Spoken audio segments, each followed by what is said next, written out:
Bom dia, a graça e a paz do Senhor Jesus. Veremos hoje o capítulo de número 42, a salvação de Deus e a cegueira dos incrédulos.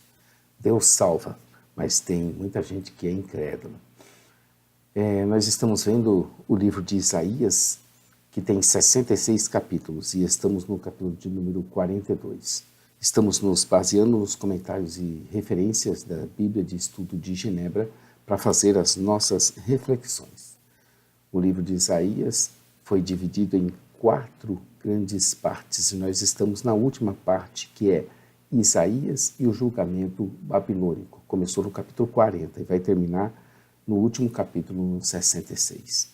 O propósito de Isaías era incentivar os seus contemporâneos a serem leais ao Senhor e exortar os futuros leitores exilados a se arrependerem dos seus pecados e ainda a confiarem que após o exílio o Senhor os abençoaria. Esse livro abençoaria, o remanescente fiel e as outras nações. Esse livro foi escrito há mais de 2.700 anos. Mesmo assim, ele garante para nós, ele tem a característica de atualidade. Ele é muito interessante, esse livro, vale a pena você estudar, refletir. Eu sou o pastor Daniel Deusdedit da Semeadores. Todos os dias estamos aqui com a palavra de Deus, de edificação e de busca a esse Deus que se deixa achar. Nosso projeto com a Bíblia 1189 começou em 2016 e iremos concluir em 2019, se assim Deus o permitir. Então abra sua Bíblia aí no capítulo de número 42 e faça uma leitura prévia antes de nos ouvir. Também, se quiser, acompanhe o conteúdo dessa escrita em nosso blog site jamaisdesista.com.br. Então, estamos na 4ª parte, que é Isaías e o julgamento babilônico.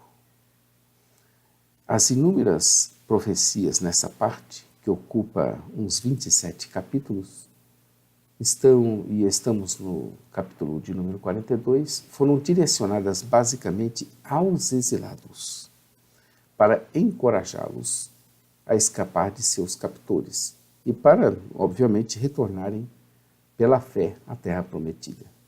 Também fizemos uma divisão dessa 4ª parte, e nós vimos já o chamado de Isaías para proclamar a restauração, capítulo 40, a capacidade e a determinação de Deus de trazer restauração para o seu povo, que vai até o capítulo 44. Nós estamos vendo os 2 instrumentos de Deus para a restauração, vai começar no 44 e terminar no 55, e o caminho de arrependimento e restauração diz que Israel precisava percorrer para poder desfrutar da restauração. Então vamos ver em continuação a capacidade e a determinação de Deus de trazer restauração para o seu povo na Babilônia.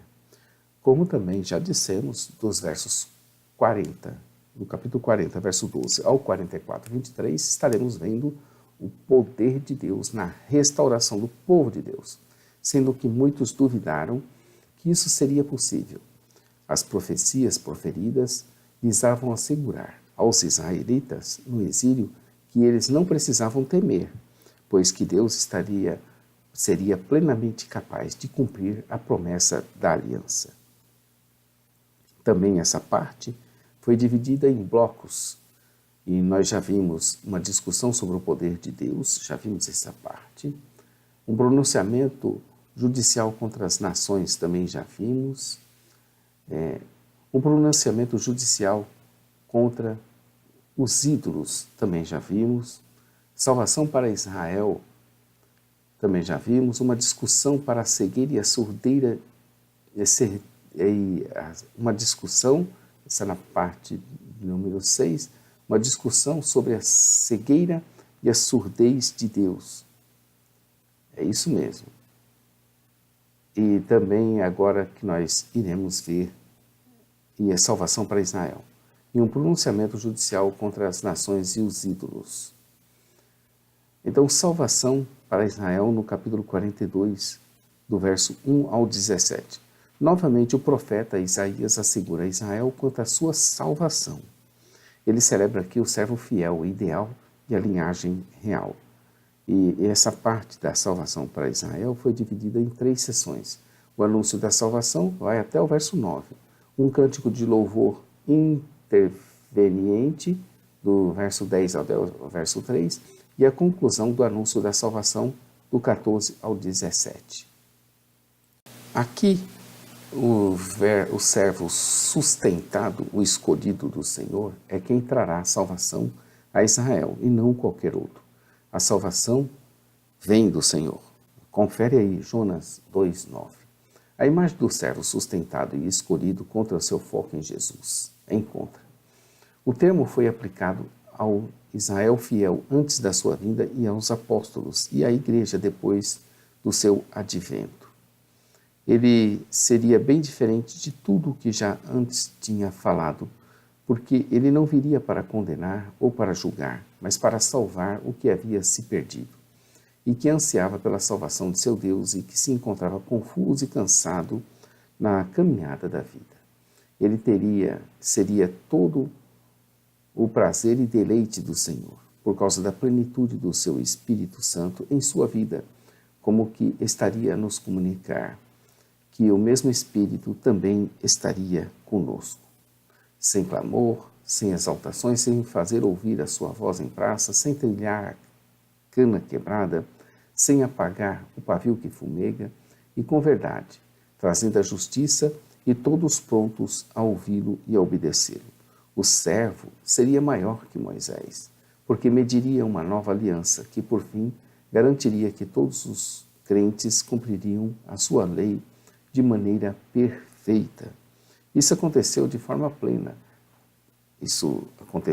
Vai acontecer de forma plena quando Jesus voltar. Mas terá sua conclusão somente... Ele vai acontecer de forma plena e terá sua conclusão quando Jesus voltar para completar a restauração dos céus e da terra. A missão do servo é levar a luz da salvação de Deus, tanto a judeus quanto a gentios. É a fase atual que nos encontramos do já e do ainda não. Cristo já veio de forma plena, mas ainda não. Da forma como atualmente somos incapazes de praticar o bem por causa do pecado, seremos igualmente incapazes de praticar o mal por causa da santidade de Deus em nós. Não significa sermos marionetes nas mãos de um Deus insano, mas termos nossa natureza transformada para o bem. Por exemplo, quando Adão pecou exercendo plenamente o seu livre-arbítrio, ele escolheu o mal e o pecado passou para todos nós, filhos de Adão. Hoje somos pecadores e não podemos fazer o bem por livre escolha. Eu vou explicar isso.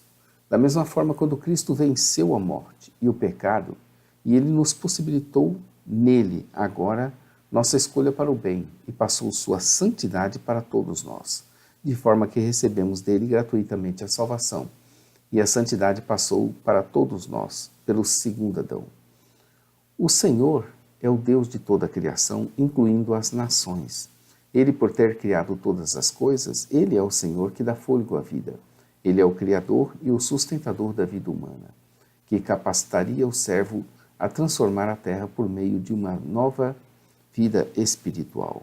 O servo, Jesus Cristo, efetuaria uma nova aliança por meio de sua morte vicária pelos pecados do seu povo. Tendo a consciência limpa pelo sangue, as pessoas conheceriam a Deus. Além disso, o seu espírito escreveria a lei de Deus no coração das pessoas de maneira perfeita, muito além do modo como a escrevera no coração dos que creram no passado, dessa maneira unindo Israel ao Senhor. Os profetas referiram-se a isso como uma nova aliança. Jeremias 31:31. Aliança da minha paz, Isaías 54:10. Aliança perpétua, Isaías 55:3. Ou como aqui, usando simplesmente o termo aliança. Os beneficiários da luz, a luz do reino de Deus, incluindo a sua salvação plena, constituem uma nova comunidade de portadores da luz no mundo em trevas. Essa luz para os gentios, verso 6, seria para abrir os olhos aos cegos e tirar da prisão o cativo e do cárcere os que jaziam em trevas. Ou seja, essa é uma linguagem figurada extraída dos calabouços, lugares totalmente privados de luz. Por trás dessa imagem de trevas estava o exílio babilônico. A salvação de Israel desse exílio prefigura a sua libertação espiritual por meio de Jesus Cristo da cegueira, do fardo e das trevas do pecado. No Egito, nós temos ali uma libertação do povo que vai a Canaã com todo o seu corpo, com todos os seus bens. Aqui nós temos uma libertação total, onde nós seremos novas criaturas em Cristo Jesus. O que eu disse de livre-arbítrio e insinuei que não temos é como capacidade de agir contrariamente à nossa natureza. Nossa natureza é pecadora, então nós pecamos. Quando a nossa natureza é santa, com a ressurreição de Cristo e com o advento da sua volta, que será completo, então nós também seremos completos nele e não mais poderemos pecar. Eu sou o Senhor, verso 8, e esse era o seu nome, cuja glória não seria dada a ninguém, muito menos a sua honra seria entregue às imagens de escultura. Assim, no verso 9, as primeiras predições já se cumpriram, e as novas coisas ele nos anunciaria. Renovação da aliança, restauração da terra, o reino messiânico, inclusão dos gentios em novos céus e nova terra.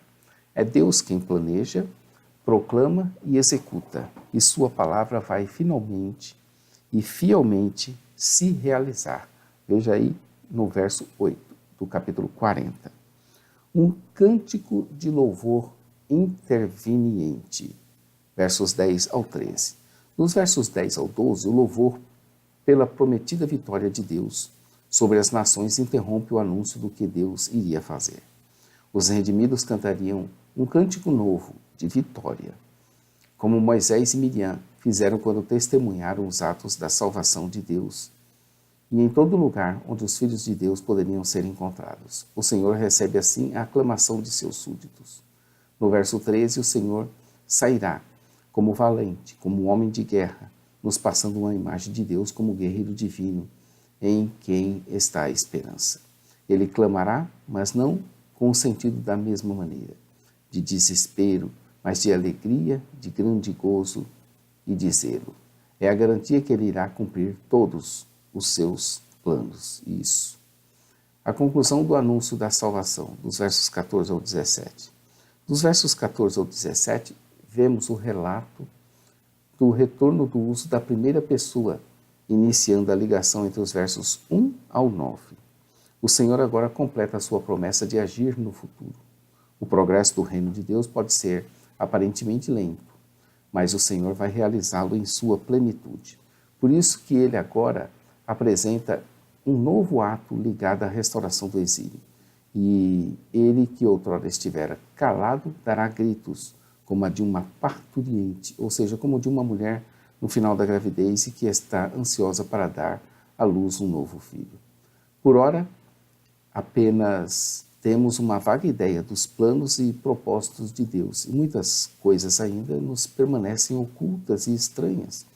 Mas quando estudadas com afinco e dedicação, vemos uma mente brilhante e digna de adoração, traçando e fazendo coisas espetaculares, que antes nem pensávamos estarem ligadas e conexas. Mesmo assim, ainda vemos embaçado, mas o suficiente para saber que há muito mais a se desvendar e também a se conhecer. Mas tudo vai ter o seu tempo, a sua ocasião. No verso 15, ele mostra imagens de julgamento no dia do Senhor, que lembram o êxodo e as travessias do Mar Vermelho e do Rio Jordão. Durante o julgamento, o Senhor estaria com seu povo e o guiaria, como guiou Israel no deserto. Guiaria como guia os cegos por um caminho que não conheciam e por veredas desconhecidas, onde as trevas se tornariam em plena luz. E aqueles caminhos escabrosos seriam totalmente planos. Verso 16. Isso nos parece um eco do êxodo do Egito. Pode ver que existe um paralelo entre essa libertação do cativeiro do Egito e essa outra libertação do cativeiro babilônico. Uma discussão sobre a cegueira e a surdez de Deus. Essa passagem dos versos 18 ao 25 reflete um debate imaginário entre o profeta e os céticos de Israel. É a terceira resposta de Isaías à descrença nessa sessão. A acusação implícita dos que duvidavam era de que Deus estava cego e surdo quanto à condição do seu povo no exílio. Seria Deus mesmo capaz de restaurar Israel, estando toda a nação debaixo de um cativeiro, nas mãos de um outro tão grande e terrível nação? Essa era a insistente e maligna dúvida deles. A resposta de Isaías foi que Israel, e não Deus, é que estava cego e surdo e preso, a tal ponto que havia merecido a decisão divina de mandar o povo para o exílio. Eles nem imaginavam que tinham ido para o exílio por causa de Deus. Eles estavam surdos, era porque se recusaram a ouvir. E cegos, porque deixaram de ver a mão de Deus em sua história. Isso é repetido 3 vezes, com o propósito mesmo de ênfase. Aqui, fazendo-se um paralelo, vemos a condição dos pecadores que não querem abandonar o pecado. E a eles se unem de forma terrível. Por isso que são surdos, pois não querem ouvir. Olha como é que eles estão. Não querem ouvir. E cegos, pois não querem ver. Eles não querem largar o pecado. Seus corações estão aliançados com o pecado. Como, pois, poderiam ouvir e como, pois, poderiam ver a mensagem que lhes poderia salvar? É necessário um rompimento. No verso 18, perguntas retóricas em resposta a uma acusação implícita de que Deus era cego e surdo, versos 23, 24, 43, verso 9. No entanto, eles tinham olhos, mas não poderiam ver. Tinham ouvidos, mas nada poderiam ouvir, uma vez que, de má vontade, ouviam e viam. Foi do agrado do Senhor engrandecer a lei e fazê-la gloriosa, estendendo o seu reino na terra. Mas o povo de Deus estava com seu coração ocupado e com seus olhos e ouvidos presos em outras coisas, uma vez que se haviam se rebelado contra o Senhor. Isso é muito terrível, se rebelar contra o Senhor e se aliançar com o pecado.